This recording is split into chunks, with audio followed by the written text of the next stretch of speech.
Bien, vamos a iniciar con un videito cortico, pequeñito, que es como a manera de oración. Mientras tanto van llegando otros, se van organizando y podemos dar inicio a nuestra tercera sesión de la Cátedra Lagrange. Y podemos apagar la luz.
Como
gracia, el Señor es contigo. Bendita tú eres entre todas las mujeres, y bendito es el fruto de tu vientre, Jesús. Santa María, Madre de Dios, ruega por nosotros pecadores, ahora y en la hora de nuestra muerte. Amén. Gloria al Padre, al Hijo y al Espíritu Santo. Como era en el principio, ahora y siempre, por los siglos de los siglos. Amén. Bien, de nuevo, buenas tardes. Buenas tardes. A ver, todavía están llegando los últimos. Hay unos papelitos que están dando la vuelta por ahí. Yo tengo aquí más, cada uno tiene uno. Y es para que al final, desde la sesión pasada, hace 8 días les dijimos que fueran pensando un poco en un tema que ustedes quisieran que trabajáramos el año próximo, ¿verdad? Entonces, si alguno ya tiene una idea, pues anota en ese papelito y al final los vamos a recoger. Entonces, por aquí hay otros papelitos que le vamos a pedir el favor aquí a Gladysita, que el que quiera y levante la mano y ella le entrega un papelito. Uy, vamos a ver muchos temas, Dios mío. Ojalá que haya unidad. Bíblicos, ¿no? De nuevo, recuerden que tienen que ser temas bíblicos, ¿sí? Bien, hoy damos inicio a nuestra tercera sesión, es decir, María en la literatura apócrifa. Los que ya han participado en las dos anteriores, pues hemos tenido una continuidad. Iniciamos hablando de María en la tradición sinóptica y vimos cómo los evangelios de Marcos, Mateo y Lucas nos van reflejando, nos van hablando de la figura de María. Y lo hace cada uno a su manera. Algunos ya vieron el video, creo, ¿cierto? Lo pudieron descargar, lo vieron. Otros pueden descargarlo y verlo. No nos han enviado todavía el video de la sesión pasada, pero el lunes pasado trabajamos María en la tradición joánica. Entonces, el padre Edgar Aníbal nos fue llevando a través del Evangelio de San Juan, especialmente el relato de las bodas de Caná y el relato de María al pie de la cruz, ¿verdad? Y fuimos concluyendo que Juan tiene un gran interés para mostrarnos en la figura de la madre a la iglesia que acoge también a los discípulos, que acoge al discípulo y que está sirviéndonos de faro para llevarnos al maestro. Bien, hoy llegamos al tercer tema y el tercer tema se va a centrar en la literatura que no está en nuestras Biblias y es la que llamamos apócrifa. Y ya el padre William nos irá pues acompañando. Aquí también todo esto es apócrifo. Parece que todos estos libros que tiene aquí contienen textos apócrifos. Bueno, estos no. Estos son los del Centro Bíblico. Por ejemplo, este librito que yo tengo acá, que es una edición francesa de los Evangelios apócrifos, tiene aquí en la carátula el beso de Joaquín y Ana. Eso es muy lindo, ¿no? El beso de Joaquín y Ana, es decir, cuando se casó Joaquín y Ana, los padres de María. Eso no se va a encontrar en los evangelios canónicos, pero sí encontramos bellos relatos en los evangelios apócrifos. No solamente bellos, también algunos que nos van a cuestionar bastante, porque no sé, espero que el padre William toque eso. En algunos Jesús niño es presentado de una... Sigan, si vienen para acá. En algunos Jesús niño es presentado como demasiado exigente y llega a ser alguien como que no tuviera misericordia y tiene que corregirlo José. O sea, hay textos que lo llevan a uno a reflexionar, que lo llevan a uno a pensar, y nuestra piedad mariana está muy basada en los textos apócrifos. Dentro de 8 días tendremos la ocasión de trabajar lo referente a María en la iconografía, y como decía, no es para ver imágenes de María hasta hoy, ¿cierto? Ni todas esas bonitas, monitas, rubias, de ojos azules, todas simpáticas y con el niño. No, vamos a tratar de entrar en la maravilla y en lo hermoso que es la iconografía oriental, sobre todo de la Iglesia ortodoxa. Pero también tendremos la ocasión de Dorisita, por allá hay puesto. Ah, si no, aquí hay dos puesticos. Pero allá encontraron ya para mí. Vamos a trabajar vamos a entrar en la liturgia primitiva y nos va a acompañar el Padre Luis Alejandro, que está allá al fondo. Si quieren darse media vuelta lo pueden ver allá. El Padre Luis Alejandro, a quien le damos la bienvenida.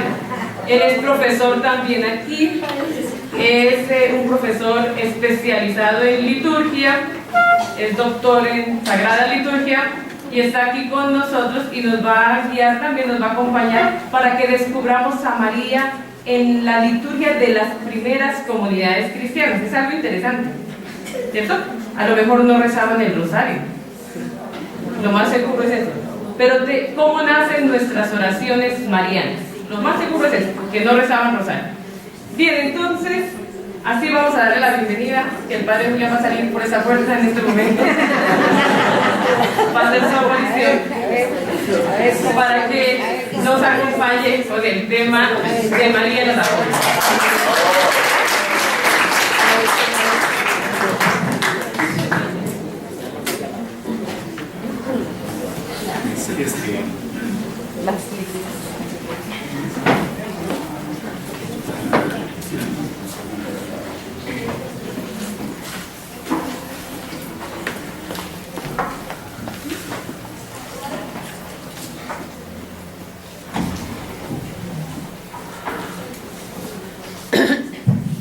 Pues sí, nuevamente buenas tardes con todos ustedes.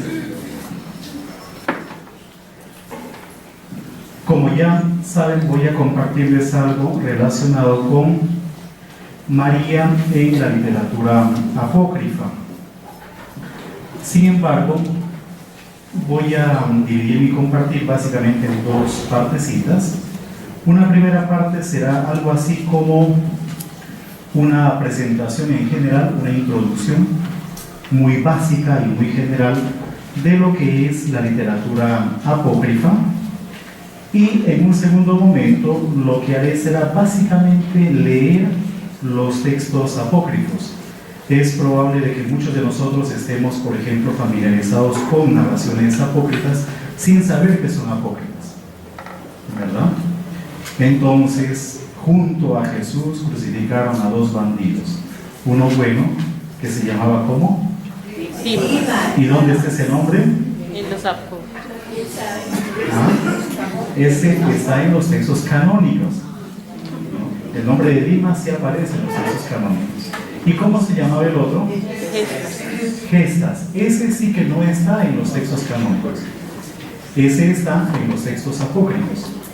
O por ejemplo, el 6 de enero celebramos todos la bajada de Reyes o de Epifanía, o como normalmente se quiera llamar, y básicamente se lee el texto de Mateo.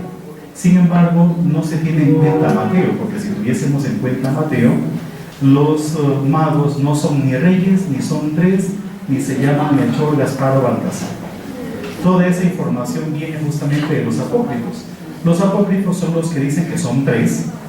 Los apócrifos dicen que son reyes, y los apócrifos dan los nombres, Melchor, Gaspar y Baltasar, ¿verdad? Pero eso viene de la literatura apócrifa, porque en el Evangelio de Mateo simplemente se dice unos magos que vinieron de Oriente. ¿Cuántos eran? No sabemos. Eran tres, podrían haber sido 20, 50, a lo mejor 2, ¿verdad? Pero ¿de dónde viene el número 3? El número 3 viene de los dones que le ofrecen justamente a Jesús: oro, incienso y mirra. Como los niños italianos suelen jugar un poco con las palabras, ¿no? Cosa hanno portato i magi a Gesù? Hanno portato oro, incienso e birra. Y birra es la cerveza. No sería mala idea, José a lo mejor se habría animado un poquitito con ese regalo, pero de todos modos, como son tres los regalos, entonces dicen que tienen que haber sido tres, ¿verdad? Y como vienen a adorar nada más y nada menos que al mismo Dios, no pueden venir cualquier tipo de personas. Viene el Papa, no sale cualquier persona. Yo fui ahí, me hice estrujar un poquito, pero no lo pude ver.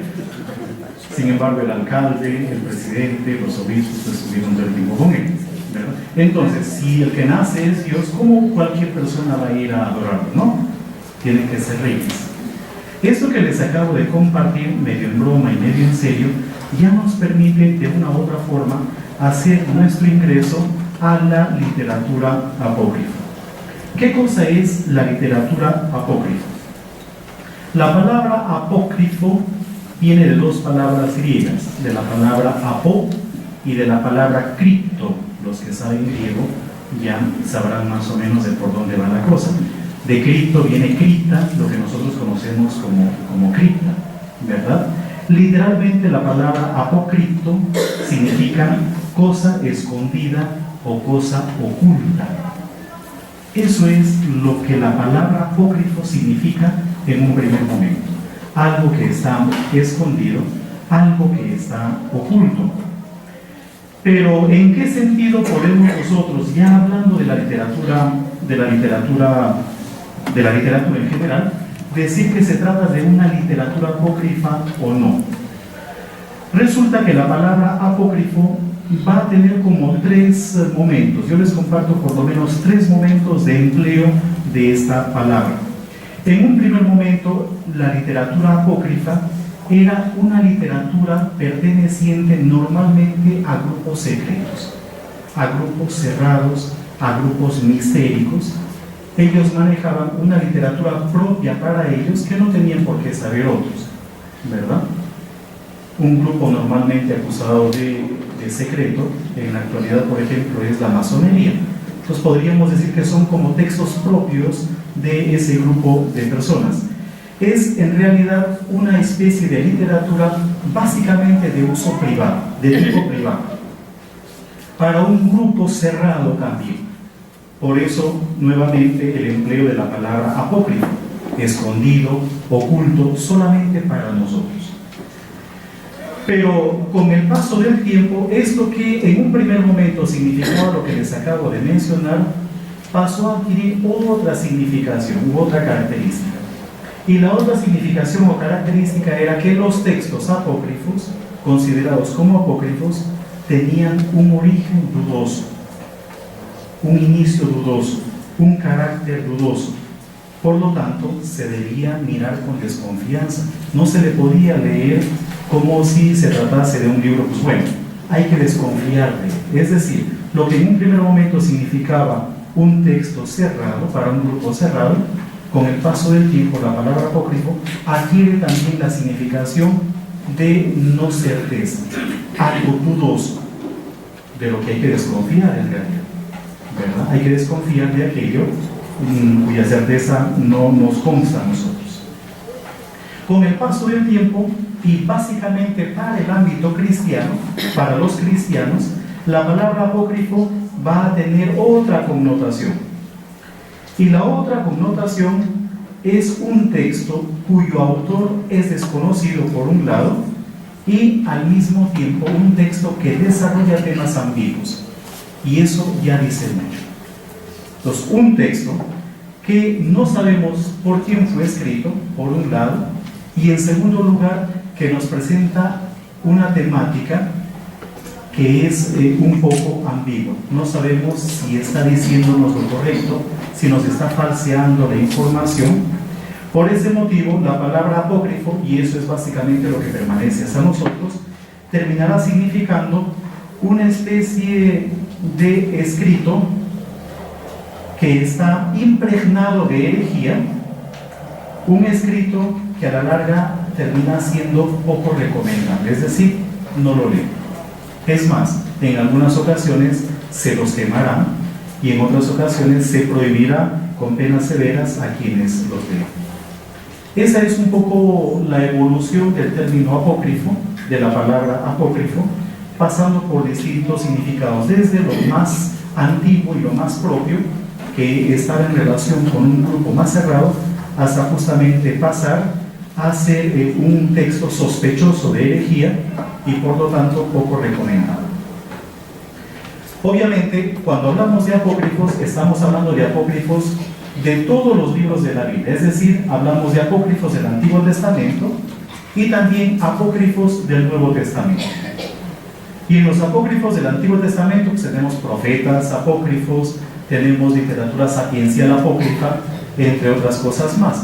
Por ejemplo, si hacemos una comparación entre el Antiguo Testamento hebreo y el Antiguo Testamento griego, nos damos cuenta de que en el texto hebreo hay menos libros que en el griego. Y cuando hacemos una comparación entre los Antiguos Testamentos hebreo, griego, latino, y nosotros somos latinos por religión, pero también por nacimiento. Como nosotros somos latinos, nuestro canon, por ejemplo, dejó de lado varios textos que están en la Biblia griega. Esos textos dejados de lado es lo que se conoce como textos apócrifos. En cambio, la Biblia hebrea dejó muchísimos textos de lado. Esos textos dejados de lado por la Biblia hebrea son justamente apócrifos, es decir, los cristianos, por lo menos nosotros los católicos, tenemos menos apócrifos de lo que tienen, por ejemplo, los protestantes o de lo que tienen los judíos. Y aquí entro en otro temita, y es que cuando nosotros hablamos de textos canónicos, estamos hablando de textos canónicos o protocanónicos y deuterocanónicos, mientras que los textos no aceptados son apócrifos. Por el contrario, los protestantes, cuando hablan de textos canónicos, hablan solamente de los textos que para nosotros son protocanónicos, y a nuestros deuterocanónicos ellos los denominan apócrifos. Y lo que nosotros denominamos apócrifos, los protestantes los denominan pseudoepígrafes o escritos falsos. Obviamente se están apoyando un poco en San Jerónimo, pero San Jerónimo le da una connotación que nosotros tenemos, solo que ellos hicieron una interpretación diferente y en cierta manera equivocada. Esa es un poco la distinción entonces entre lo que es la literatura apócrifa para los católicos, concretamente cristianos católicos, y lo que es la literatura apócrifa para los cristianos protestantes. Vamos a centrarnos, por obviamente nuestro tema, en simplemente los apócrifos del Nuevo Testamento. Para poder hablar nosotros de los apócrifos del Nuevo Testamento, necesitamos hacer mención, hacer alusión a algo que justamente es lo que permite hablar de apócrifos, y es la canonicidad. Es interesante que nosotros recordemos lo que dice Lucas al comienzo de su evangelio, el famoso prólogo del evangelio de Lucas, ¿verdad? Lucas 1, del 1 al 4, para los que deseen la cita más precisa. Más o menos dice lo siguiente, ustedes pueden corroborar en sus Biblias a ver si la memoria no me ha fallado, ¿no? De muchas maneras, dice, puesto que muchos han intentado narrar ordenadamente las cosas que se han verificado entre nosotros, tal como desde un primer momento nos lo han transmitido los que fueron testigos oculares y servidores de la palabra, me ha parecido a mí también oportuno, ilustre Teófilo, escribírtelo todo por su orden, a fin de que conozcas la solidez de las enseñanzas que has recibido. Eso es lo que dice Lucas 1, del 1 al 4. Pero ¿dónde está lo que a nosotros nos interesa? Está justamente en la primera partecita de ese prólogo. Muchos han intentado narrar ordenadamente las cosas que se han verificado entre nosotros. Esa expresión, narrar ordenadamente, significa justamente poner por escrito. Dicho de una manera diferente, ya cuando Lucas compuso su evangelio, Lucas lo compuso teniendo siempre como base unos escritos que ya circulaban. La pregunta es, ¿cuáles eran esos escritos? ¿Verdad? Porque nosotros hemos conservado en nuestras Biblias solamente 4 evangelios, y de los 4, 2 son anteriores a Lucas. Uno de ellos es Mateo y el otro es Marcos, como el hermano nos compartió hace 15 días. Pero aparte existían otros textos más. Por ejemplo, Lucas tiene relatos que no están en Mateo. Lucas tiene unas fuentes diferentes a las de Mateo. Esos textos diferentes, propios de Lucas, no solamente es cuestión de un influjo de una tradición oral. Detrás hay unos textos. Eso significa que en la época de Lucas varios documentos ya circulaban. Y con el paso del tiempo, la iglesia se vio en la necesidad justamente de definir su canon. ¿Cuáles son los textos que nosotros debemos tener en cuenta y a cuáles hay que dejar de lado? Cuando nosotros hablamos de canon, no estamos hablando de la cámara fotográfica, ¿no? Canon, la palabra canon, tiene muchos significados. El significado primitivo primero de la palabra canon es caña, pero de ahí se pasa a otros significados. Significa también, por ejemplo, varilla, significa regla física, regla de madera. Pero también una regla no solamente es algo físico, una regla es una norma. No se salten ustedes las reglas, no es que se van a saltar el palo que está ahí, no se salten las reglas, es decir, las normas. Entonces, cuando nosotros hablamos de canon, estamos hablando de una serie de normas establecidas por la Iglesia, cuyos libros tienen que adecuarse a esas normas. Los que no se adecuaban, obviamente quedaban fuera del canon y eran considerados como apócrifos. ¿Cuáles eran esas reglas? Algunas, les menciono simplemente algunas. Por ejemplo, una de esas reglas es que el texto sea capaz de contener una verdad. Eso es una regla, una norma. Otra regla, que la verdad que contiene ese texto no contradiga la verdad que se encuentra en otros textos ya aceptados desde mucho tiempo atrás. Otra regla, por ejemplo, que sea antiguo y que esté en relación, como estamos hablando del Nuevo Testamento, con los apóstoles, que tenga un origen apostólico.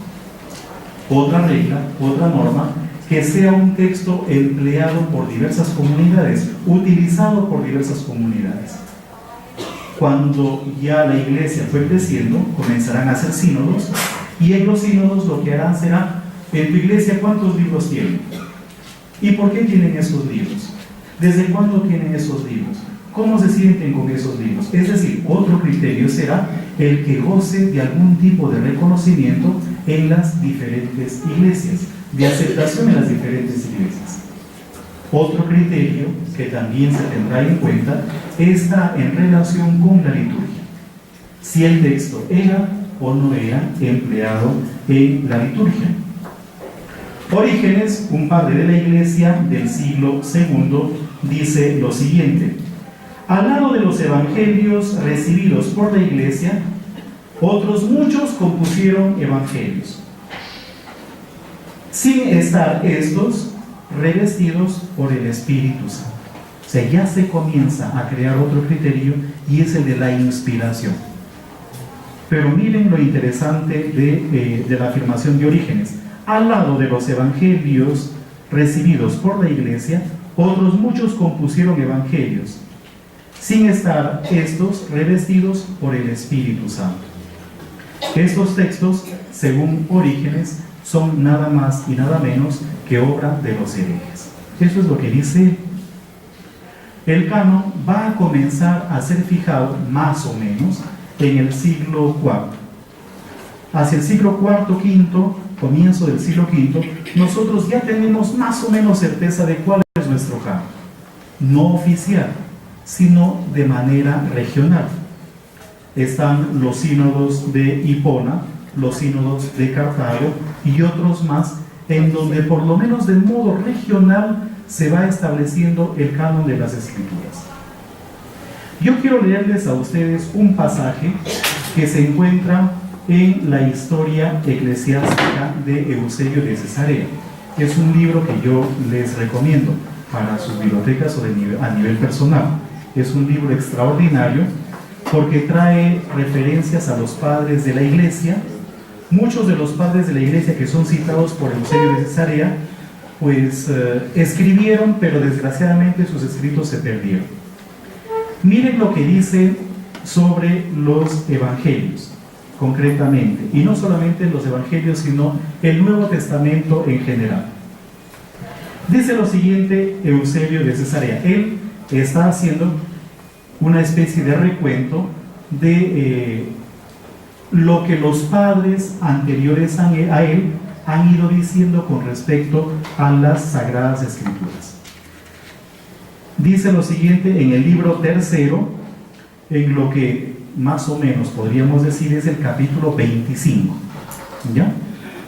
Libro tercero, lo que podríamos denominar nosotros capítulo 25. Dice lo siguiente: Llegados aquí, claro, él ha hecho todo un análisis. Llegados aquí, es razón de recapitular los escritos del Nuevo Testamento ya mencionados. En primer lugar, hay que poner la tétrada santa de los evangelios. Un poco más tarde, en el siglo V, San Ambrosio de Milán va a dar una razón que es hasta un poquito risible, de por qué los evangelios son 4 y por qué no son 3 o por qué no son 6 o 5. Y San Ambrosio de Milán dirá de que tienen obligatoriamente que ser 4 porque 4 son los puntos cardinales, pero esa es la razón que él da. Entonces, como tenemos 4 puntos cardinales, pues necesitamos solamente 4 evangelios. Pero aquí nos encontramos por lo menos un medio siglo antes de San Ambrosio de Milán, o un poco más. Dice lo siguiente: llegados aquí, es razón de recapitular los escritos del Nuevo Testamento ya mencionados. En primer lugar, hay que poner la tétrada santa de los evangelios, a los que siguen el escrito de los Hechos de los Apóstoles. Pero claro, antes ya nos habló a nosotros de cómo es que surgieron los evangelios. Resulta, nos va a decir él, y esa afirmación, el primero que es afirmación, como mencionamos hace 15 días, es Papías de Hierápolis. El primero en haber compuesto su evangelio es Mateo, en su propia lengua, que no se sabe si es hebreo o es arameo, y no hay manera de rebatir esa afirmación, porque desde el punto de vista científico, comparando los evangelios que tenemos, esa afirmación no se sostiene, pero allí está. Después, Marcos. ¿Qué fue lo que hizo Marcos? Según lo que Eusebio de Cesarea va leyendo, puso por escrito la predicación de Pedro, aunque después que Pedro ya había muerto. Por eso es que en la segunda carta de Pedro habla de Marcos como su hijo querido. Y claro, según la tradición, nuevamente apelación a los apócrifos, Pedro murió en Roma, crucificado cabeza abajo, todo eso es apócrifo. Y Marcos era el que lo servía. Por lo tanto, Marcos fue el que puso por escrito la predicación de Pedro. Pero en el libro de los Hechos de los Apóstoles se menciona también a Lucas, el médico, que conoció a Pablo. Entonces Lucas fue el que puso por escrito la predicación de Pablo. Eso es lo que dicen los padres de la iglesia con respecto al origen de los evangelios. Y sigue diciendo: después de este hay que poner en la lista, y presten bastante atención a esta lista, hay que poner en la lista las cartas de Pablo, que no sabemos cuáles son, no las enumera. Luego se ha de dar por cierta la llamada primera de Juan, como también la primera de Pedro o la de Pedro. Fíjense que no aparece ni la segunda ni la tercera de Juan, no aparece la segunda carta de Pedro. Después de esta, si parece bien, puede colocarse el Apocalipsis de Juan. Por lo tanto, el Nuevo Testamento, ¿por cuántos libros está conformado? Por los 4 evangelios, los Hechos de los Apóstoles, las cartas de Pablo, que no menciona cuáles son, primera de Juan, primera de Pedro y Apocalipsis. ¿Y los demás textos? Y luego dice el Apocalipsis de Juan, acerca del cual expondremos oportunamente lo que de él se piensa, es decir, que el Apocalipsis tampoco fue muy fácilmente aceptado. Y miren lo que continúa diciendo Eusebio, obispo de Cesarea: estos son los que están entre los admitidos.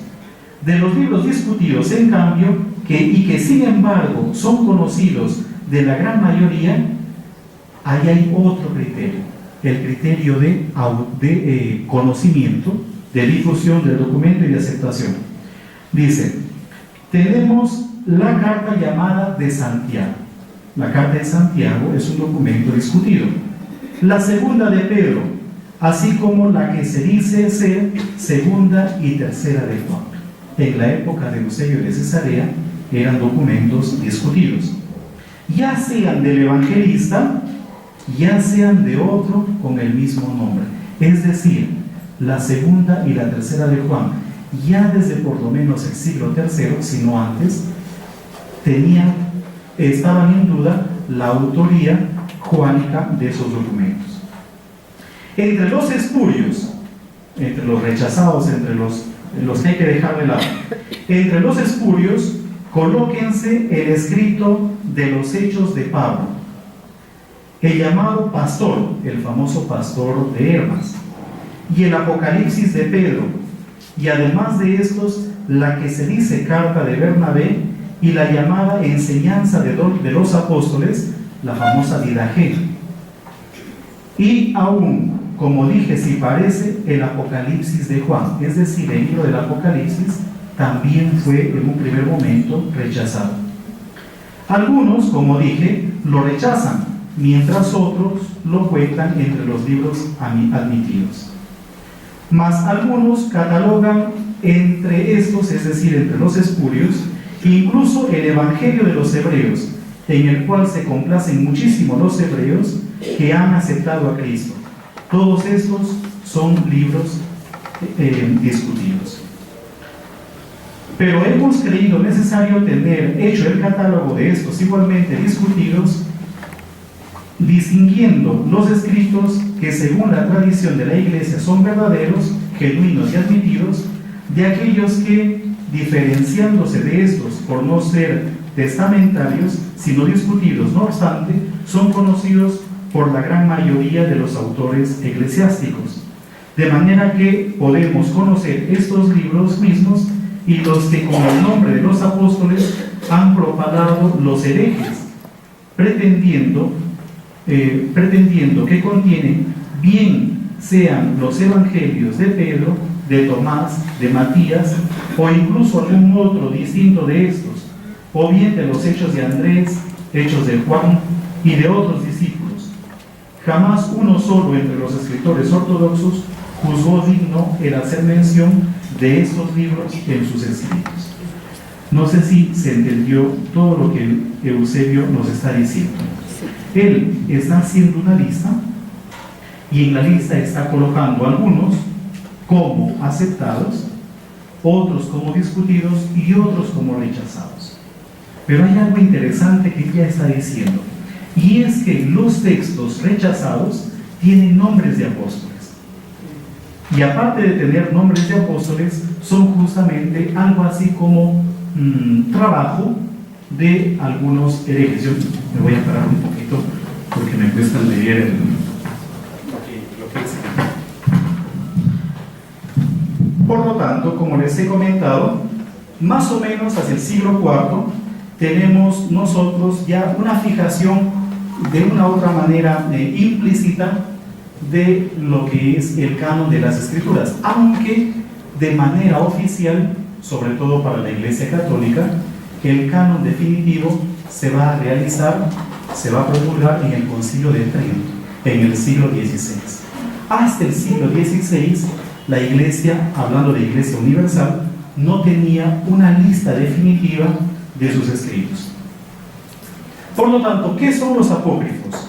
Son textos no canónicos, como ya les he manifestado, por un lado, pero al mismo tiempo textos que pretenden reemplazar o equipararse a los textos inspirados. Es decir, en algunos casos intentaban sustituir los canónicos por este tipo de literatura. Y esta es la razón de por qué los autores de los textos apócrifos terminaron colocándole nombres de personajes conocidos, de apóstoles, por ejemplo, incluso nombres de personajes del Antiguo Testamento, y esa es la razón también de por qué van a adoptar su estilo. El estilo que nosotros encontramos en los textos canónicos, ellos también lo van a tener, los van a copiar frases, entre otras cosas más. Como estamos dentro de los apócrifos del Nuevo Testamento, los vamos a catalogar. Como ya les dije, todas las partecitas de la Sagrada Escritura tienen apócrifos. En el Nuevo Testamento, por lo tanto, tenemos evangelios apócrifos, tenemos hechos apócrifos de los apóstoles, tenemos cartas apócrifas, hay incluso cartas hasta del mismo Jesús, ¿verdad? Y tenemos igualmente apocalipsis apócrifos. Todo eso tenemos. Hay una edición, la que yo tengo es una edición bilingüe, Esta es una edición preparada por Lavac, pero la hermana les mostró hace un ratito un libro más pequeño. Aquí están los evangelios apócrifos, ¿ya? Y los que han hecho esta edición bajo la dirección de Aurelio de Santos Otero, los que han hecho, por ejemplo, la edición de los evangelios apócrifos, ellos catalogan a los evangelios por la forma como se han conservado. Evangelios apócrifos perdidos, pero que sin embargo han sobrevivido algunos fragmentos en obras de los padres de la iglesia antiguos. Después, evangelios que han sobrevivido de modo fragmentario, y luego dependiendo un poco de lo que están tratando. Algunos, por ejemplo, tratan lo relacionado con la infancia de Jesús, la infancia de María. Otros tratan lo relacionado con la pasión de Jesús, la sepultura de Jesús, la resurrección de Jesús. Otros están en relación con la asunción de María, entre otras cosas más. Sí, hermano. Dentro de esos libros hay algún escrito que hable puntualmente de la genealogía de María, la Madre de Dios, de María. En un ratito les voy a leer, ¿ya? En un ratito les voy a leer. Es que he escuchado algunas especulaciones tales como, pues eso es como una blasfemia, ¿no? Pero las he escuchado, que Jesús tenía sangre pagana. Y otras tales como que María es una santica que trabaja en una oficina de correos. Yo lo dudo, es la Madre de Dios, le guste a quien le guste. Y presumo que la sangre de María es real y que María fue concebida de la misma manera que Santana. Y si hacemos la genealogía, la descendencia de David viene por María Santísima. A ver, era la usanza, y aún hoy en día es la usanza de que se lleva como primera instancia el apellido del papá, pero todos tenemos en claro que José era el padre adoptivo. Si hoy en día uno de mujer puede quedar embarazada sin tener sexo con un hombre a través de una inseminación, y eso lo hace un humano corriente que hizo un estudio simple de medicina, ¿qué no puede hacer Dios? Para Dios todo es posible. Entonces se duda, porque es el dogma más grande de fe en toda la Biblia, que María sea virgen antes, durante y después. No solo dentro de nuestra iglesia católica, sino hay otras personas atrevidas en otras iglesias que dudan. Pero yo pienso que esa es la fuerza más grande, que María sea virgen antes, durante y después. Y la descendencia, María también podía tener sangre de David. Y por tanto no sería sangre pagana, porque Jesús no tenía ni una gota de sangre de José. A ver,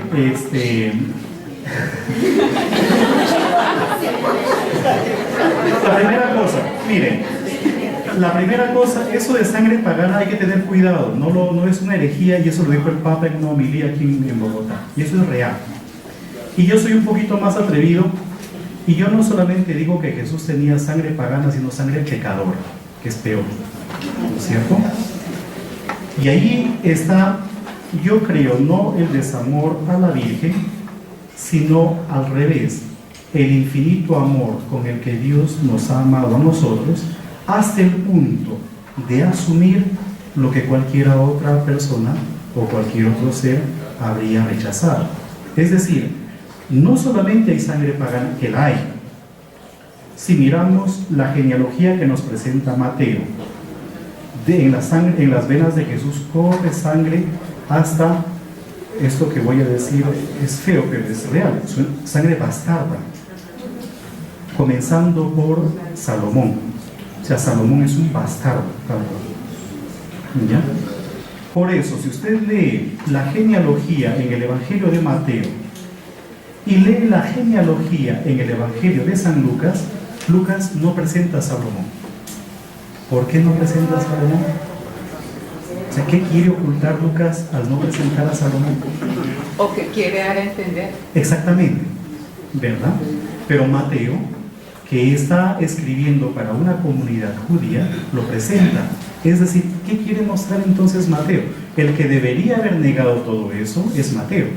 Pero hablando científicamente, recordemos que Lucas era médico, era muy puntual y puntualmente de pronto conocía el tipo de sangre de María Santísima, que no era el mismo de José. A ver, mire, Claro. Sí, yo entiendo, a ver, varias cosas.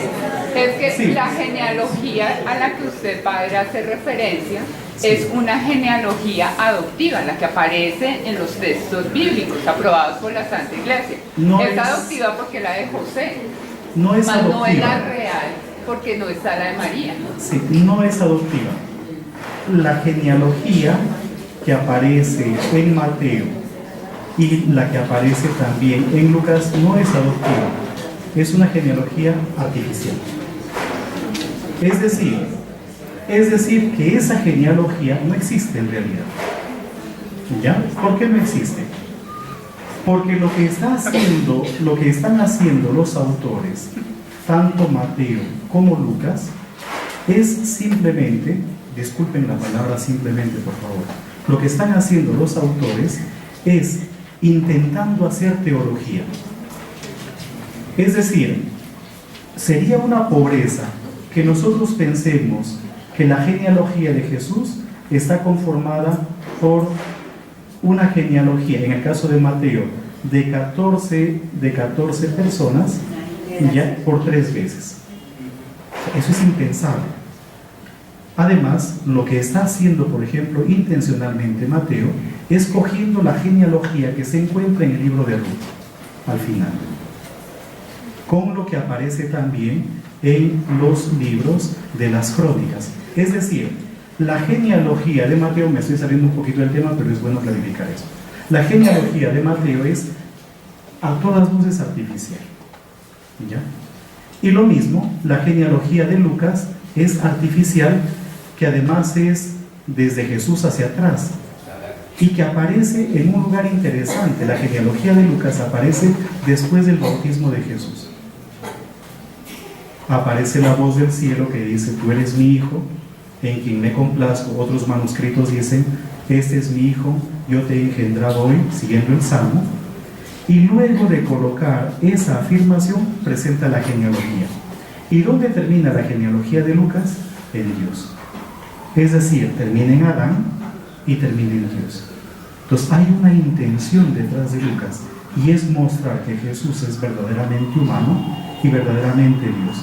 Como hay también toda una intención en el caso de Mateo. Cuando volvieron del destierro, esto aparece en el libro de Nehemías. En el libro de Nehemías se da, por ejemplo, la ciudadanía, disculpen si no soy tan preciso con el dato, se da la ciudadanía solamente a aquellos que logren demostrar con genealogía que pertenecen al pueblo judío. Dentro de la mentalidad judía, y aquí tenemos a una hermana que ha vivido, y habla el hebreo, ha vivido varios años en Israel, ¿ya? Dentro de la mentalidad judía está presente el tema de la genealogía, aunque la genealogía termina siendo mucho más artificial de lo que podamos imaginar. Ahora, eso de que Lucas era médico, pues sí, en Lucas que aparece en Hechos de los Apóstoles era médico. La pregunta es si ese Lucas escribió el Evangelio de Lucas, y lo que sucede es que los evangelios son anónimos, ¿verdad? La tradición es la que ha atribuido esos textos a unos determinados personajes. Entonces esa no es una argumentación, y además en esa época el tema de la sangre no estaba tan desarrollado como ahora.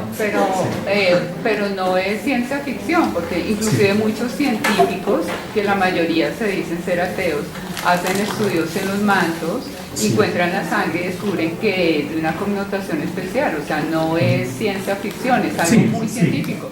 Porque yo pienso que lo de Dios es lo más puntual, lo más matemático, lo más científico.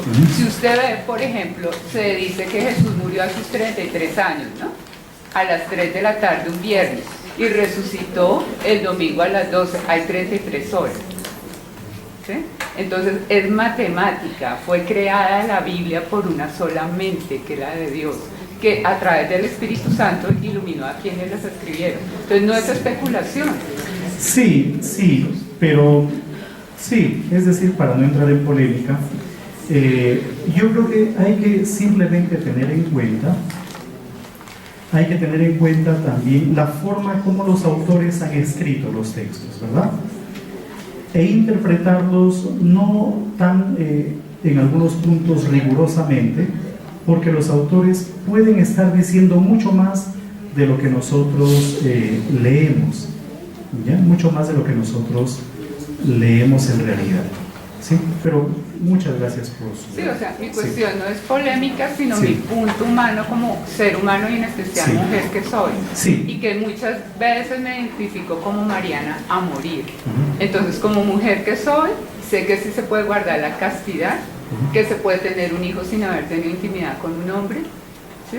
Entonces, y que el espíritu es sagrado y lo pone Dios. Y que a mí me gustaría, y lo voy a hacer la genealogía de María. Tiene que haber manera de hacerla.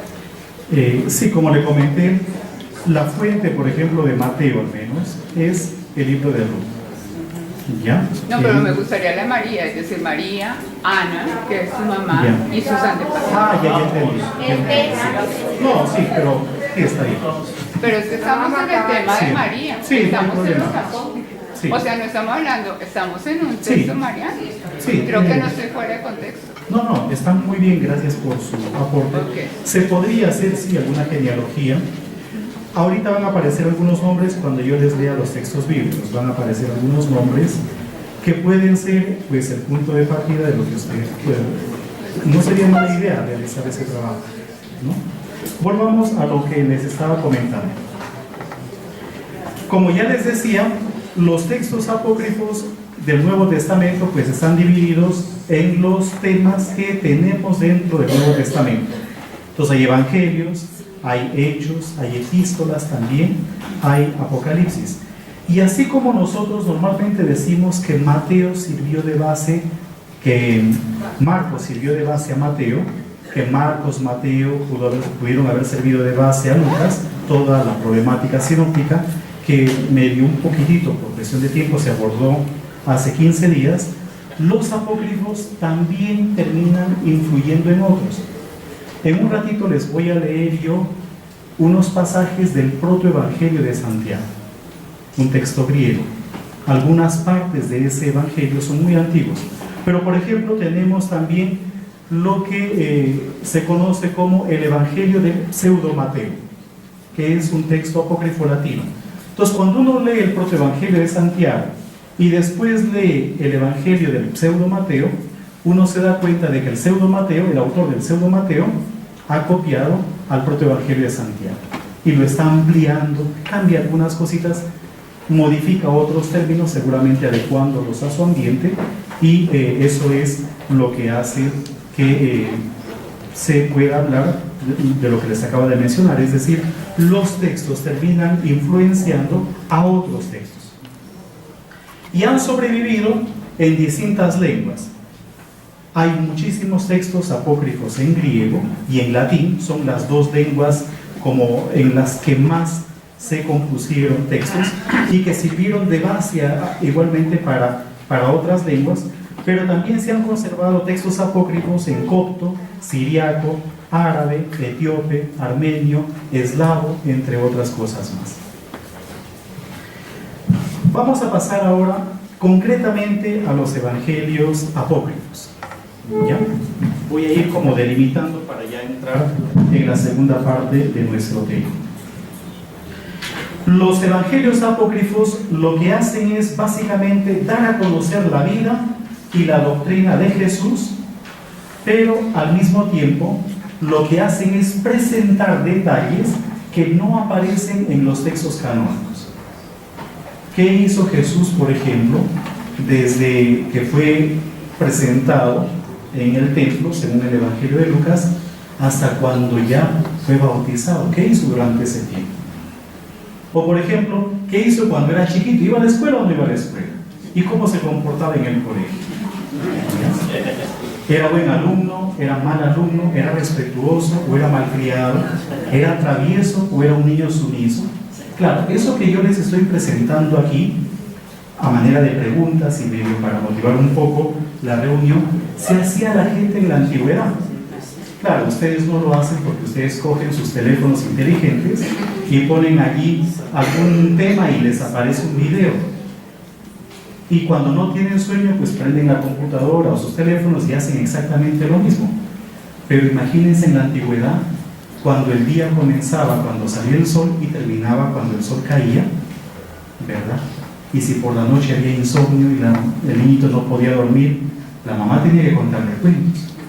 O en las asambleas, como esta, por ejemplo, pero imaginemos mucho tiempo atrás, el predicador estaba predicando y de pronto alguien preguntaba: ¿y la Virgen María tuvo más hijos o no tuvo más hijos?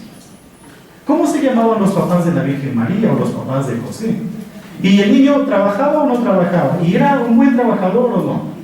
Entonces, como los textos canónicos no mencionan eso, la imaginación terminó completando la información que faltaba. Otra característica de los evangelios apócrifos, y es que intentan presentar detalles y datos sobre Jesús y su familia que no aparecen en los textos canónicos. Están intentando llenar vacíos, por eso son riquísimos en detalles. La pregunta es de si esos detalles o esa información es correcta o no, eso es otro cantar, pero de que están muy rico, es una literatura muy rica en detalles, es efectivamente enorme. Por lo tanto, tenemos nosotros apócrifos, textos apócrifos de la Natividad, es decir, de la Natividad de María. Uno de esos textos es, como ya les he comentado, el protoevangelio de Santiago, que fue compuesto en griego y luego les hablaré más de él. Ese texto dio origen a otro texto, al Evangelio del Pseudo Mateo, que está en latín. Amplía la información, modifica un poco, pero en la base está el protoevangelio de Santiago, perdón. Otro evangelio que está en relación con la Natividad es, y el nombre en latín se ha conservado, de Natividad de María, es decir, el de la Natividad de María, tal cual. Tenemos apócrifos de la infancia, les menciono algunos por si les interesa. El Evangelio de Pseudo Tomás, el Evangelio árabe de la infancia, la historia de José el carpintero, esto es simpaticísimo, la historia de José, y cómo llegó un momento en que por la vejez se puso achacoso y comenzaba a decir: maldito el día en que nací, maldito el día en que mi madre me dio a luz. Ahí aparece otro elemento. ¿Quién habla así? ¿Y quién otro? Jeremías. Es decir, un elemento que no les he contado ahora. Lo que sucede es que los textos apócrifos van a coger los insumos de los textos canónicos. Y claro, el pobre viejito José, la mente ya le estaba fallando. Sí, o sea, el texto lo dice claramente.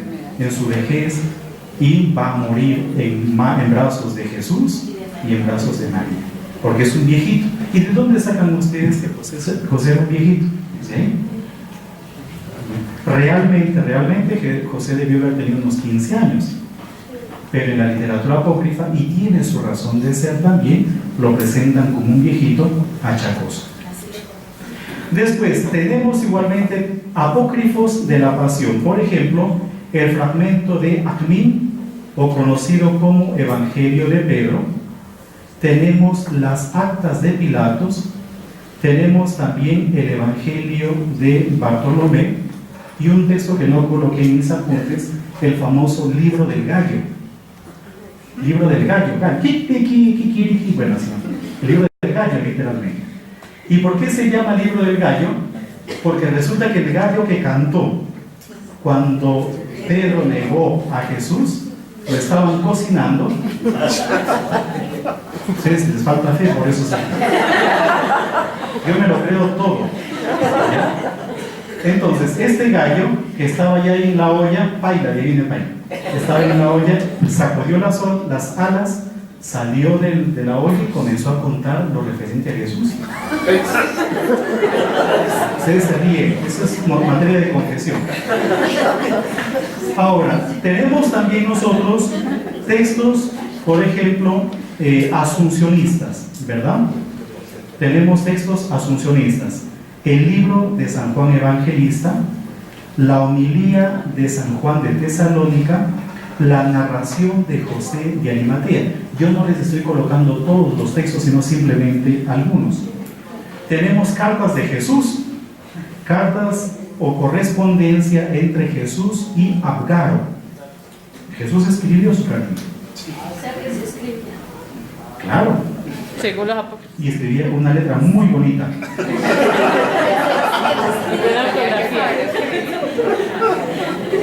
Esto queda en video, que falta este diario. Ahora, tenemos también algunos textos netamente gnósticos encontrados básicamente en Nag Hammadi, en Egipto. Por ejemplo, el Evangelio de Tomás, que presenta las sentencias de Jesús. Es un evangelio a base de frases. Muchas, casi todas, son extraídas obviamente de los evangelios. La pregunta que se hacen los especialistas es la siguiente: ¿ese evangelio ha sido elaborado sacando frases de Jesús de los evangelios canónicos o a la inversa? Es decir, los evangelios canónicos han sido elaborados teniendo como base justamente el evangelio de Tomás o unos similares. Papías de Hierápolis, del que les hablé hace un ratito, él compuso 5 libros de las sentencias del Señor. Compuso los comentarios a las sentencias del Señor en 5 volúmenes. Se perdieron, pero el título es A las sentencias del Señor. Eso significa de que a lo mejor circulaban textos de solamente frases de Jesús. Hay un problema grande, y sobre todo se abre una puerta inmensa a nivel investigativo. Tenemos también el famoso Evangelio de Felipe, que ha hecho correr la imaginación de muchísima gente, mucha tinta y muchas películas, porque en este Evangelio de Felipe se cuenta esa famosa escena de cómo Jesús le daba besitos a María Magdalena, no se sabe dónde, porque resulta que el manuscrito en esa parte está roto y parece que lo rompieron intencionalmente. Entonces, Jesús le daba besos a María Magdalena en huequito, no tengo el beso. Pero cuando se hace la reconstrucción, la palabra que alcanza dentro de ese huequito es la palabra boca, es decir, que Jesús le daba besos en la boca a María Magdalena. ¿Dónde está eso? En el Evangelio de Felipe, en el Evangelio gnóstico de Felipe, encontrado en Egipto, en Nag Hammadi. Yo estoy seguro que hoy día van a leer ustedes ese Evangelio. ¿Ya? Pero no pensemos mal. Lo que pasa es que es un evangelio gnóstico, y dentro de los gnósticos había la creencia de que la sabiduría se transmitía por medio de la boca, de un beso. Entonces no es un beso mañoso, sino todo. William, una cosita chiquita, una cosita pequeña. Sí. Mire, si ustedes quieren, pueden encontrar en el blog del Centro Bíblico María de Magdala, en la página de Fray William, se puede descargar perfectamente. Pero yo lo voy a bloquear. Los evangelios apócrifos, o sea, el texto del que nos está hablando de la vaca, ahí está todo. Entonces, para que lo puedan tener después ya en sus celulares. Pero yo lo voy a bloquear hoy día a las 9:55 de la noche. No, es una broma. Ahora, vamos a ver entonces, vamos a entrar un poco más en nuestro tema. La importancia de la literatura apócrifa. Es decir, los textos apócrifos, como ya les he comentado, hay que verlos con sospecha, qué sé yo, pero tienen importancia también. ¿Dónde está la importancia? En primer lugar, son importantes porque proporcionan detalles que no están presentes en los textos canónicos y que no hacen daño. Por ejemplo, decir que el ladrón malo se llamaba Gestas. ¿Qué de malo puede haber ahí? O decir, por ejemplo, que los papás de la Virgen María son Joaquín y Ana. ¿Qué de malo puede haber ahí? ¿Verdad? Y otros pequeños detalles, incluso algunos hacen pensar. Por ejemplo, en el Evangelio de Mateo se dice que cuando Jesús murió, el velo del templo se rasgó por la mitad, de arriba a abajo. Todo eso es teológico. Pero si ustedes leyeran los fragmentos que han sobrevivido del Evangelio de los Hebreos, otros lo conocen como el Evangelio de los Ebionitas, otros lo conocen como el Evangelio de los hebreos, de los Ebionitas, o de los 12, ¿verdad? También le dan ese nombre. Ahí hay una confusión grande. En ese Evangelio no dice que el velo se rasgó por la mitad. Lo que dice es que el dintel del templo se cayó. El dintel. El dintel es decir, ¿qué es el dintel? La viga que está encima de la puerta, ¿verdad? El dintel del templo se cayó. Pero por ejemplo, ese Evangelio de los Hebreos parece que era tan antiguo como los canónicos. Por lo tanto, su estudio puede brindar muchas luces para conocer incluso los canónicos. En segundo lugar, ayuda a conocer el contexto y la forma de vida de la gente que es mencionada en los textos canónicos, por lo menos la manera como vivían. Da muchos detalles. Por ejemplo, gracias a los apócrifos sabemos cómo estudiaban los niños, cómo recogían el agua, cómo vivía una familia en una casa, cómo trabajaba la gente, porque dan muchos detalles. Entonces permite, leyendo esos documentos, reconstruir un contexto en el que surgieron o al que hacen alusión nuestros textos canónicos. En tercer lugar, la importancia de los apócrifos está en que ayudan a conocer las corrientes de pensamiento antiguos y sobre todo las herejías antiguas. Quiero entrar en un temita que ha hecho correr mucha tinta. En la segunda carta de Timoteo, en la primera carta de Timoteo, en el capítulo 3, se hace una afirmación que es un poco fuerte. No permito que la mujer hable ni enseñe al varón, ¿verdad? Que la mujer oiga en silencio y todo lo demás, con toda sumisión como conviene a gente de piedad. Que no se adorne ni con trenzas, sino con... Y comienza, y al final hay una afirmación que dice, con todo, se salvará por su maternidad. ¿No es cierto? Entonces, ese texto ha hecho correr, por ejemplo, mucha tinta. El autor, Pablo, comenzando porque Pablo no es el autor de la carta, pero pues, pobrecito le cae palo. Pablo es un misógino. Pablo maltrata a la mujer, es un texto que no ayuda para la liberación femenina y cosas por el estilo. Pero si uno se toma la molestia de leer unos versículos más adelante, aparece algo que es clave de interpretación de ese texto. Resulta de que habían corrientes de pensamiento que prohibían comer alimentos. Habían alimentos impuros que no se debían comer. Ojo, y ya nos encontramos dentro de un ambiente cristiano. Es decir, que los cristianos todavía seguían con esas costumbres o habían adquirido otras costumbres alimenticias. Por eso los evangelios hablan siempre de eso. No contamina lo que entra en el ser humano, sino lo que sale, o cosas por el estilo. Y luego, otro versículito dice, prohíben el matrimonio. Es decir, que el matrimonio era visto como pecado y tener hijos era visto como pecado. Entonces, así hay claves de interpretación. Cuando el texto dice que la mujer se salva por su maternidad, es porque había una corriente de pensamiento que estaba negando esa posibilidad de salvación. Si quieren salvarse, no tengan hijos. Esa es una corriente herética. Pero no tenemos más datos. ¿Dónde encontramos más información sobre esas corrientes de pensamiento? En la literatura apócrifa. O porque son escritos heréticos expresamente para fundamentar esas doctrinas, o porque están dejando ver ciertas herejías que circulaban y que no son presentadas de manera clara en los textos canónicos. Y otra importancia más, muestra formas de interpretación también de las mismas escrituras. Es decir, los textos canónicos los textos apócrifos están interpretando los textos canónicos, muestran una manera de lectura del texto bíblico. Pero claro, son textos no aceptados por la Iglesia. Nosotros desde el primer momento debemos ser conscientes de ello. Pero los textos apócrifos han jugado un papel importantísimo en la vida de la gente sencilla, en cuanto les ayudó en su momento a cimentar la piedad. como muchas cosas que nosotros hacemos. Hay que rezar 3 Ave Marías y nos vamos inventando una serie de cosas. O por ejemplo las cadenas que encontramos, yo me voy por todas las iglesias buscando cadenas porque me sirve de papel de reciclaje. ¿Ya?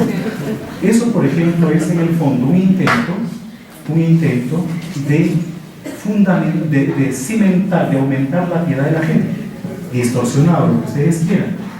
Yo quisiera que vayan al convento a dejar, pero ahí no dejan nada. O creo que algún fraile se me adelanta. Son papel de reciclaje, unas cuantas resmas no le vienen mal a uno. Después, y esto es lo que nosotros debemos tener en cuenta, los textos apócrifos sirvieron en muchas ocasiones de fuente o de forma de difusión de sus pensamientos a los herejes. Por lo tanto, están impregnados de herejía. Tal vez no todos, pero muchos sí. Herejía gnóstica, por un lado, el docetismo, por otro lado también. Son básicamente las corrientes heréticas que están detrás. Pero también los apócrifos fueron utilizados por la iglesia ortodoxa, no ortodoxa de Oriente, sino, digamos, la iglesia opuesta a heterodoxa, en cuanto a que sus relatos permitieron, por ejemplo, hablar de ciertos dogmas, de presentarlos de manera más popular, concretamente la Inmaculada Concepción, concretamente la virginidad de María, lo que ustedes quieran, concretamente la Asunción de María, es decir, también mediante esos relatos piadosos se intentó difundir ese tipo de pensamiento. Los textos apócrifos en la iglesia han sido empleados abundantemente y hasta la actualidad. Aquí tenemos a unas hermanas apócrifas, hermanas de la presentación, ¿ya? Y las hermanas de la presentación, por ejemplo, ese texto de la presentación, pues no está en los textos canónicos, es un texto apócrifo. Madre pastora, ¿de verdad? Sí, la presentación de la Virgen María. La presentación de la Virgen María, porque la del niño sí está. Sí. ¿Ya? Y ellas son presentación de la Virgen María. De la Niña María en el templo. De la Virgen María en el templo. Y su escudo es la presentación de la Virgen en el templo. ¿Se dan cuenta? Ahora, otra cosa más. Miren, cuando yo estuve una vez en Turquía, en Estambul concretamente, ahí los dominicos tenemos un convento que fue de las monjas, pero porque el nuestro se convirtió en mezquita. Esa es la historia. ¿Ya? Esa es la historia. A las monjas, cuando hubo toda la revolución, las sacaron de allí y los frailes fueron al convento de las monjas y los musulmanes se cogieron el convento nuestro y ahora es una hermosa mezquita a la que no podemos entrar porque no somos musulmanes. Entonces, cuando uno va a Santa Sofía, pues uno ve la Basílica de Santa Sofía así, cubierta de yeso, ¿verdad? En algunas partecitas han logrado quitarle el yeso y se aprecia algunos mosaicos. Pero hay una iglesita muy pequeña, el nombre ya lo dice, San Salvador en Jora. Jora en griego significa campiña. San Salvador en el campo, y está efectivamente muy cerca de lo que era la muralla en la época del Imperio Romano. Y cuando uno entra en esa iglesia, pueden ustedes ver fotografías por internet, toda la iglesia está adornada con pasajes del protoevangelio de Santiago. Es decir, el protoevangelio de Santiago fue tenido como canónico hasta por lo menos el siglo IX de nuestra era. Por eso es que nuestra liturgia está llena de ese tipo de narraciones. Nuestra liturgia se ha visto enriquecida, aquí hay un padre especialista en liturgia que nos hablará, pero nuestra liturgia está llena justamente de esas imágenes. Y todo el protoevangelio de Santiago está en mosaicos, unos mosaicos hermosísimos. Y uno dice, si esta capilla del pueblo tenía todos estos adornos, es una belleza esa capillita, ¿qué no habrá tenido Santa Sofía? ¿Qué no habrá tenido Santa Sofía, que era la capital del Imperio Romano de Oriente, en Estambul? Es una cosa extraordinaria. Y luego, los textos apócrifos básicamente dejaron ya de ser leídos y de difundirse, sobre todo después del Concilio de Trento, cuando ya la Iglesia oficializó un canon. La literatura apócrifa ha influido en el arte, en la literatura, en muchos actos de piedad que todavía se mantienen en la iglesia. Ahora les voy a leer algunos pasajes. Lo que les voy a leer es básicamente lo que está publicado, ¿ya? Es una edición de la BAC, de la Biblioteca de Autores Cristianos, y tiene como título Los Evangelios Apócrifos. Pero en muchas lenguas hay ediciones de los textos apócrifos. La hermana nos mostró hace un ratito un texto en francés, pero lo pueden ver en todos los idiomas. Esa es esta, esa es la que está en la página web. Exactamente. Sí. Lo que pasa es que esta es una edición bilingüe y hay otras que son solamente en español. Voy a leerles ahora el protoevangelio de Santiago. ¿Ya? El protoevangelio de Santiago. Si alguno lo puede escalar. Es un texto, algunos dicen del año 150 de nuestra era, para que vean ustedes la antigüedad. Sin embargo, algunos especialistas dicen que ciertos pasajes de este evangelio son del siglo I, contemporáneos de los evangelios canónicos que nosotros tenemos. De todos modos, no hay una fechación exacta. ¿Qué cosa es lo que dice el protoevangelio? Se llama protoevangelio porque se encuentra antes del evangelio, es decir, antes de Jesús, por lo que ya ustedes intuirán que está en relación con la Virgen María. No voy a leerles todo, simplemente algunas partecitas, y luego ustedes lo leen un poco más en su estudio personal. Esta es una cátedra en donde pues se lanzan también motivaciones de estudio, ¿no? Dice lo siguiente: según cuentan las memorias de las 12 tribus de Israel, había un hombre muy rico por nombre Joaquín, quien hacía sus ofrendas en cantidad doble, diciendo: el sobrante lo ofrezco por el pueblo, y lo debido en expiación de mis pecados será para el Señor, a fin de volverle propicio. Llegó la fiesta grande del Señor, en que los hijos de Israel suelen ofrecer sus dones, y Rubén se plantó frente a Joaquín diciéndole: no te es lícito ofrecer el primero tus ofrendas, por cuanto no has suscitado aún vástago en Israel. Es decir, era estéril, o por lo menos no tenía hijos. Joaquín se contristó en gran manera y se marchó al archivo de Israel con intención de consultar el censo genealógico y de ver si por ventura había sido él el único que no había tenido posteridad en su pueblo. Y examinando los códices, encontró que todos los justos habían suscitado descendientes. Claro, si él no tiene hijos, entonces es un pecador. Se acordó, por ejemplo, de cómo el patriarca Abraham le dio el Señor en sus postrimerías por hijo a Isaac. Joaquín quedó sumamente afligido y no compareció ante su mujer, sino que se retiró al desierto. Allí plantó su tienda y ayunó 40 días y 40 noches, ofreciéndose a sí mismo: no bajaré de aquí a mi casa, ni siquiera para comer y beber, hasta tanto que no me visite el Señor mi Dios, que mi oración me sirva de comida y de bebida. Y Ana, ahí está, entonces Joaquín y Ana, su mujer, se lamentaba y gemía doblemente diciendo: lloraré mi viudez y mi esterilidad, porque pensaba que su viejito se había fallecido. Pero vino la fiesta grande del Señor y le dijo Judí, su criada: ¿hasta cuándo vas a estar humillando tu alma? Ya ha llegado la fiesta mayor y no te es lícito contristarte. Toma este pañuelo de cabeza que me ha dado la dueña del taller, ya que no puedo yo ceñírmelo por ser de condición servil y tener el sello real.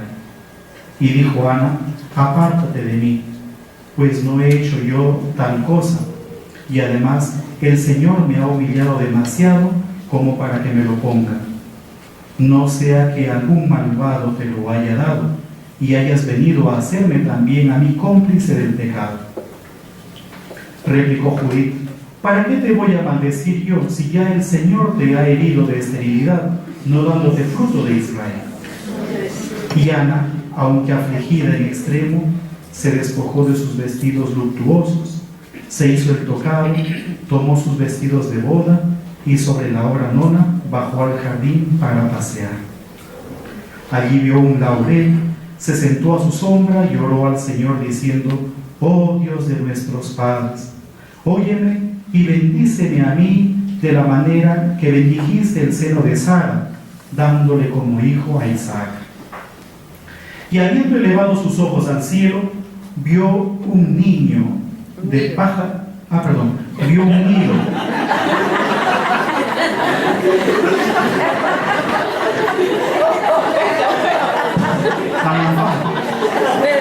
Descarguen el documento.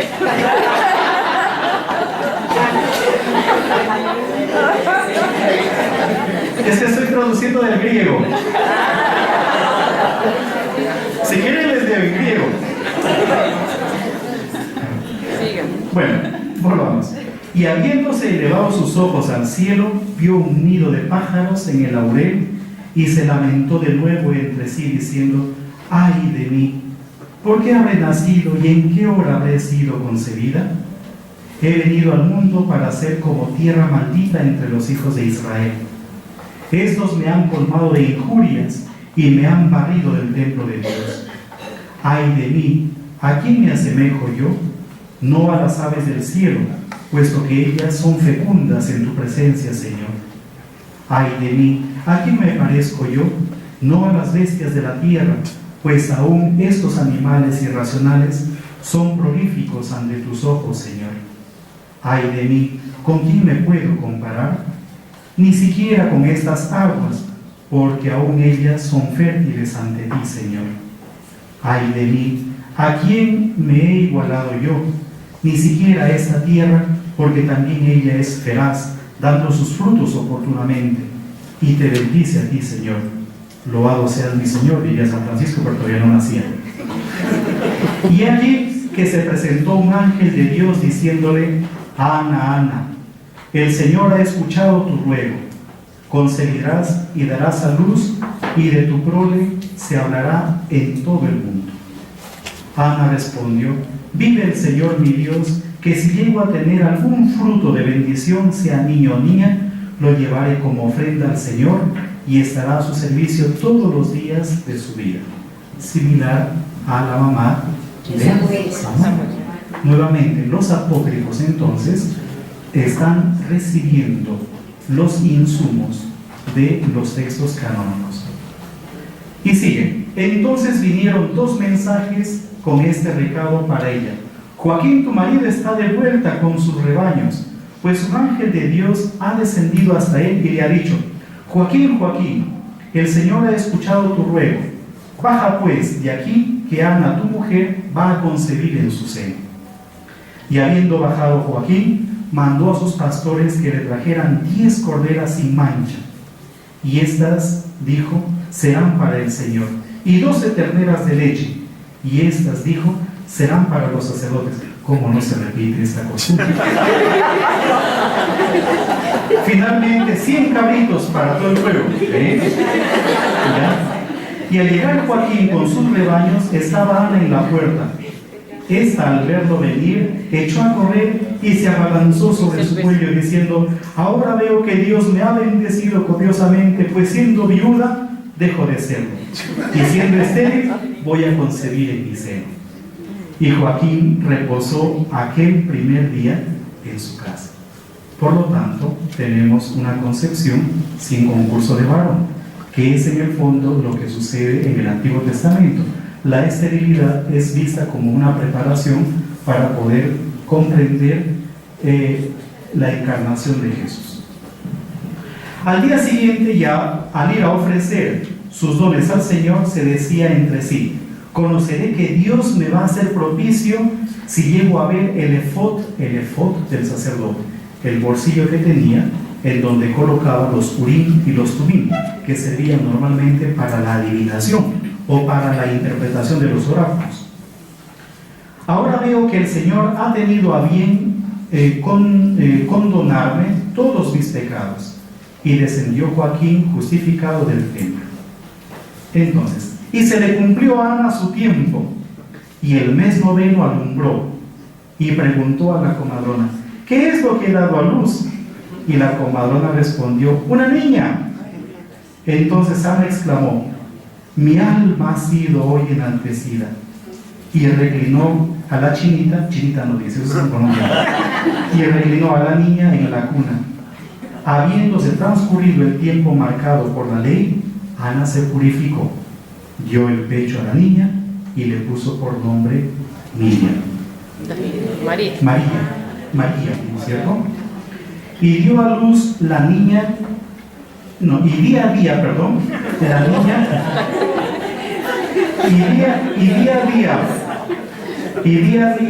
día la niña se iba. Yo ya no necesito anteojos, yo necesito un bastón. Y día a día la niña se iba robusteciendo. ¿A qué les hace recordar esto? Jesús, Lucas, el niño crecía. Y la iglesia. ¿Perdón? Y la iglesia. Ah, y la iglesia. Entonces, y día a día la niña se iba robusteciendo. Al llegar a los 6 meses, su madre la dejó sola en tierra para ver si se tenía. Y ella, después de andar 7 pasos, volvió al regazo de su madre. Esta la levantó diciendo: vive el Señor, que no andarás más por este suelo hasta que te llegue al templo del Señor. Y le hizo un oratorio en su habitación, y no consintió que ninguna cosa común o impura pasara por sus manos. Llamó además a unas doncellas hebreas, vírgenes todas, y éstas la entretenían. Al cumplir la niña 1 año, dio Joaquín un gran banquete, invitando a los sacerdotes, a los escribas, al Sanedrín y a todo el pueblo de Israel. Y presentó la niña a los sacerdotes, quienes la bendijeron con estas palabras: oh Dios de nuestros padres, bendice a esta niña, dale un nombre glorioso y eterno por todas las generaciones.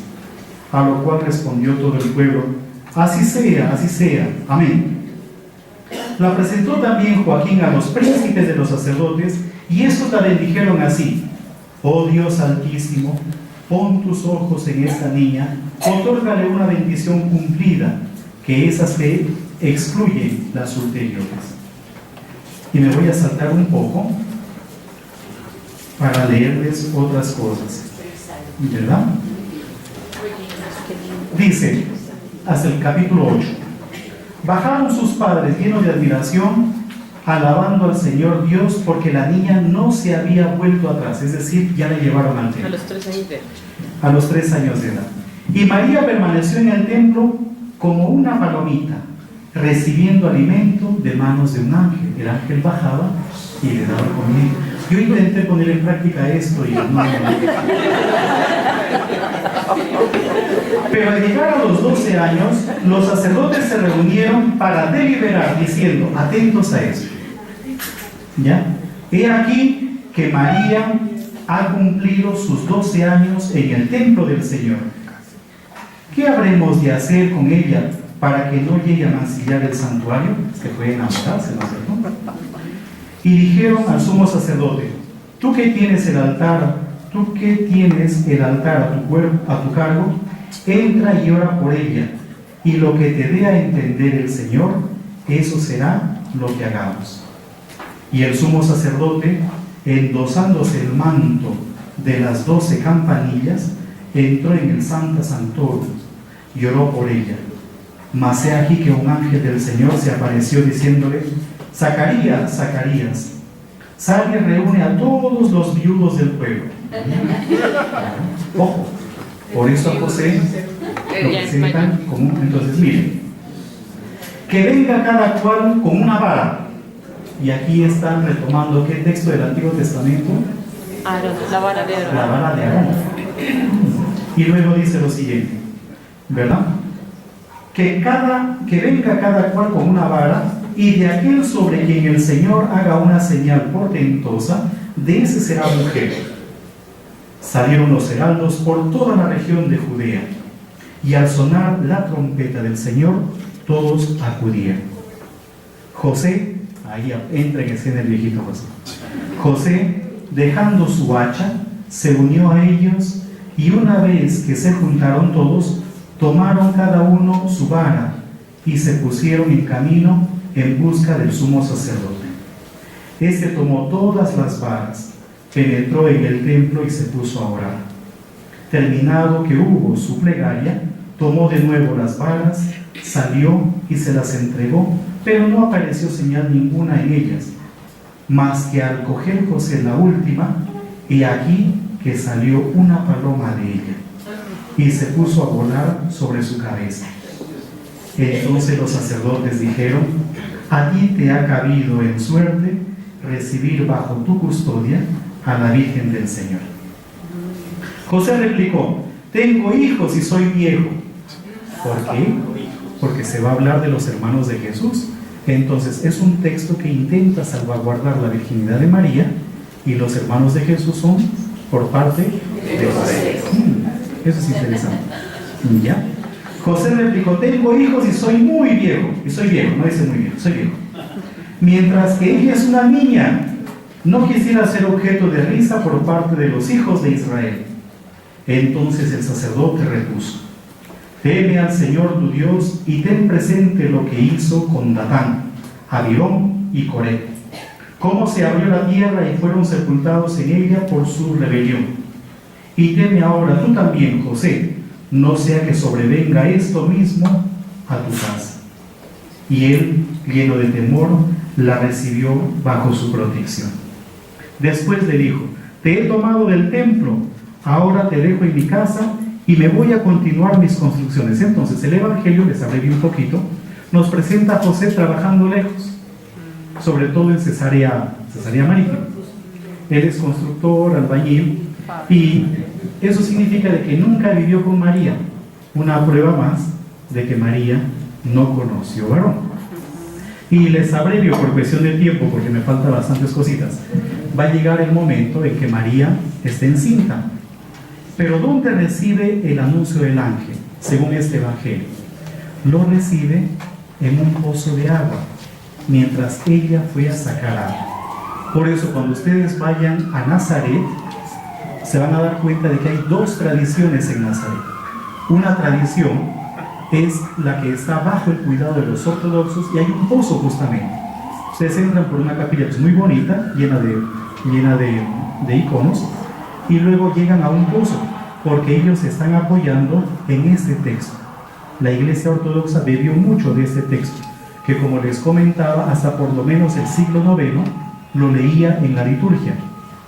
Entonces, cuando viene José, se da cuenta de que María pues está barrigoncita, y José se lamenta, y toda la gente se da cuenta, y el sumo sacerdote también, y lo que hacen es poner en prueba las aguas amargas, que está estipulado por la ley en el Antiguo Testamento para descubrir a las mujeres infieles. Pero curiosamente, en el texto bíblico canónico, las aguas amargas se le da de beber a la mujer, pero aquí se le da de beber en primer lugar al viejito José. Lo mandan a la montaña y vuelve sano y salvo. Y como José se descubrió que no es el culpable, la Virgen tiene que ser la culpable. Le dan de beber las aguas amargas, la mandan para la montaña y viene sana y salva. Y ahí comprenden todos cómo es que todo eso era un asunto milagroso. Para los que conocen Tierra Santa, o para los que van a conocer, entre Jerusalén y Belén, simplemente se ven ahora los restos nada más de una iglesia, la iglesia Gadisma. Esa iglesia literalmente significa algo así como, pues el nombre sería como un alto, hacer un alto, ¿no? Y ahí recuerdan justamente este pasaje de también que aparece en el protoevangelio de Santiago. Entonces, cuando María estaba yendo, ya el niño como que estaba a punto de nacer, sintió contracciones, José se separó un poquito y construyeron esa iglesia en honor de ese acontecimiento. Y luego, cuando ya le llegue el momento propiamente dicho de dar a luz a la Virgen, da a luz pero sin partera y en la oscuridad. El viejito José se fue a buscar una partera por ahí desesperado, y cuando volvieron ya la Virgen había dado a luz. Y la partera viene, se asombra de que haya dado a luz sola, y es que, claro, según la tradición judía, las mujeres santas dan a luz solas, nadie las ayuda, porque el dolor es solamente para las que están marcadas por el pecado. Concebirás tus hijos con dolor. Es decir, las mujeres santas no dan a luz con dolor. Y la partera introduce su mano en la intimidad de María y palpa de que está virgen y se le seca la mano. Y después vienen otras y hacen exactamente lo mismo y también se les seca la mano, ¿verdad? En pocas palabras, ¿qué cosa es lo que intenta hacer el protoevangelio de Santiago? Mostrar la santidad de María, ya desde antes incluso de su nacimiento, mostrar también lo referente a la virginidad de María. Muchos hablan del protoevangelio de Santiago como un texto apócrifo ortodoxo, porque no mete algunas herejías, aunque es grotesco en algunos relatos. Por cuestión de tiempo, voy a saltarme a otros pasajes. Voy a leerles la historia de José el carpintero. Es un texto apócrifo del siglo IV-V de nuestra era.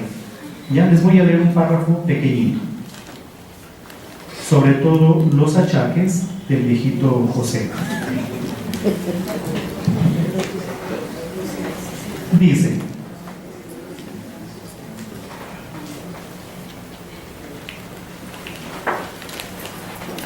Dice lo siguiente: otro día salió Jesús a la calle y viendo unos muchachos reunidos para jugar, quiso seguirles, mas ellos se le escondieron. Entonces preguntó a unas cuantas mujeres que estaban a la puerta de una de ellas dónde se habían ido. Ellas respondieron que allí no estaban, a lo que Jesús replicó: ¿quiénes pues son esos que ven en el horno? Las mujeres dijeron que se trataba de unos cabritos de 3 años. Entonces exclamó Jesús: vean aquí a los cabritos en torno a su pastor.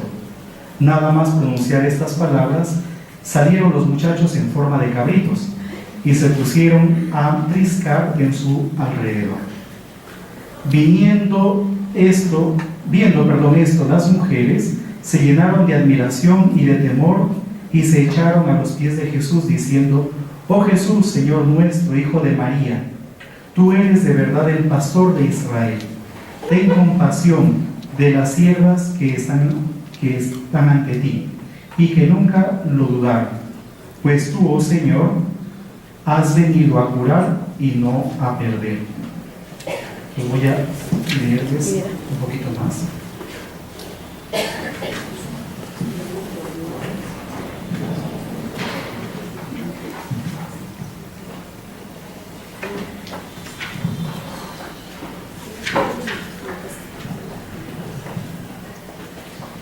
Aquí está, la muerte de José. Yo me puse a mirar hacia el sur y vi a la muerte que se dirigía hacia nuestra casa.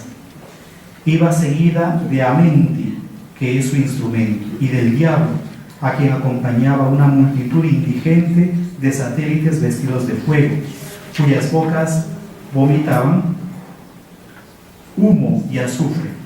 Al tender su visita, se encontró mi padre con aquel cortejo que le miraba con rostro colérico y rabioso, él mismo con que suele mirar a todas las almas que salen del pueblo, particularmente a aquellas que son pecadoras y que considera como propiedad suya. Ante la vista de este espectáculo, los ojos del buen anciano se nublaron de lágrimas. Este fue el momento en que mi padre exhaló su alma con un gran suspiro, mientras procuraba encontrar un sitio donde esconderme y salvarme. Cuando yo observé el suspiro de mi padre, provocado por la visión de aquella potencia hasta entonces para él desconocida, me levanté rápidamente y conminé al diablo y a todo su cortejo, por lo cual ellos se dieron a la fuga, avergonzados y confusos. Y presenta igualmente todo el duelo por el viejito José y María presente en el duelo. Otros pequeños párrafos más. Voy a leerles algunos pasajes del libro sobre la infancia del Salvador.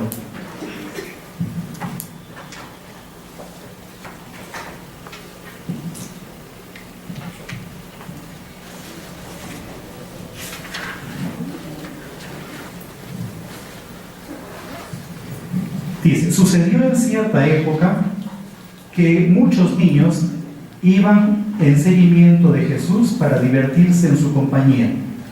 Mas había un padre de familia que, airado al ver que su hijo se iba con Jesús, lo encerró con el fin de que no le siguiera más, en una torre fortísima y solidísima, donde no había agujero ni entrada alguna. Y aconteció que aquel padre de familia, que un día se acercó por allí, Jesús con sus compañeros para jugar, al oírlos el niño encarcelado se puso a gritar junto a la ventana de esta manera: Jesús, compañero queridísimo, al oír tu voz ha aplaudido mi alma y me he sentido lleno de alivio. ¿Por qué me dejas aquí encerrado? Jesús se volvió hacia él y le dijo: alárgame una mano o un dedo por el agujero. Y habiendo hecho esto, Jesús tomó de la mano a aquel niño y le acercó a través de aquel estrechísimo ventanuco. Y así, y María obviamente también está presente en las, medio en algunas ocasiones soportando la vergüenza, porque la gente le da quejas de las travesuras del niño Jesús. Un último texto, estoy saltándome todo lo que tengo aquí, está en relación con el Evangelio de San Juan Evangelista, el teólogo.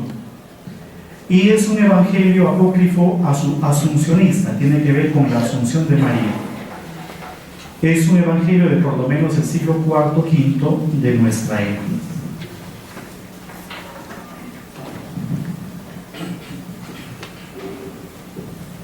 Dice lo siguiente: cuando la santísima y gloriosa Madre de Dios y siempre Virgen iba, según su costumbre cabe, al sepulcro del Señor para quemar aromas y doblaba sus santas rodillas, solía suplicar a Cristo, Hijo suyo y Dios nuestro, que se dignara venir hacia él.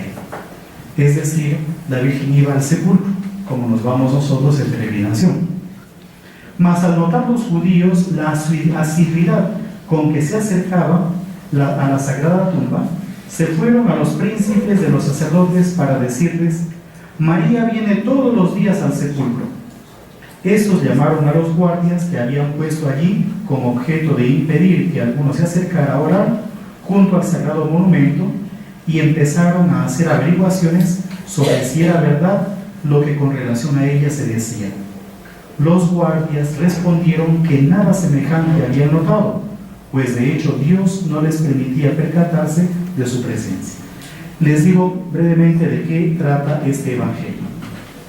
Entonces es María, que ya es consciente de que va a morir, y Juan, el apóstol, aquí mencionan el nombre, Juan el menor, el que puso su cabeza en el pecho del Señor, el que estaba a los pies de María, pues no había cumplido con sus obligaciones, porque resulta que dejó a María y se fue para Éfeso. Entonces la Virgen María ya rezó y se dio cuenta de que iba a morir, pero al mismo tiempo había escuchado que los judíos iban a quemar su cuerpo. Entonces ella tenía miedo de que la quemaran y oró, y una nube envolvió a Juan el evangelista y lo trajo como un rayo hasta donde estaba la Virgen, y Juan, al ver a la Virgen, se postró y le dijo: perdóname porque no he cumplido con mis obligaciones. Entonces la Virgen lo abrazó, le dio un beso en señal de perdón, dijo: pues sí, no cumpliste con tus obligaciones. Y los discípulos, los que se encontraban en India, los que se encontraban por Europa, también fueron arrebatados, y llegaron, arrebatados en el sentido de rey, y llegaron a donde estaba la Virgen, y otros apóstoles ya habían muerto, resucitaron de sus tumbas. Y al momento de resucitar, les advirtieron: no piensen que es el día del juicio final, no, eso todavía no llega. Es decir, ustedes van a resucitar porque la Virgen va a morir. ¿Ya? Entonces la Virgen la colocan pues en en una cama, hasta que al final muere, la colocan en un ataúd, y cuando ya la están llevando a enterrar, vienen unos manifestantes que querían quemar el cuerpo de Jesús, de María, hasta que aparece por ahí un ángel que arrebata el ataúd y se lo lleva al cielo. ¿Bien? Y básicamente ese evangelio, porque los otros cuentan otras cosas, narra eso de ahí, es decir, que la Virgen murió y que su cuerpo en un ataúd fue arrebatado al cielo. Por eso es que en Jerusalén se encuentra la tumba de María. Hay dos tradiciones, una es la tradición católica en el monte Sión, ahí hay un monasterio benedictino, ahí están los benedictinos, y otra es la tradición ortodoxa que se encuentra justo en el torrente Cedrón, cerca del monte de los Olivos. Dos tradiciones para la muerte de Jesús, de María, para la muerte de Jesús, disculpen ahí. ¿Ya? Pero hay otra tradición, eso es muy posterior y no tiene ningún tipo de sustento literario antiguo, que dice que María murió en Éfeso, y efectivamente en Éfeso, ahí los franciscanos le dieron alojamiento una noche, hay una ermita muy pequeña, en donde según esa tradición extrabíblica y extra apócrifa, la Virgen murió. Una vidente alemana fue la que identificó ese lugar como la tumba de María. Pero los apócrifos son los que justamente van a hablar de la muerte de María en Jerusalén. ¿Ya? La muerte de María en Jerusalén. Por cuestión de tiempo me tengo que quedar aquí. ¿Ya? Simplemente es algo así como una especie de presentación de la literatura apócrifa y una invitación para que lean críticamente, ojo, críticamente esos documentos.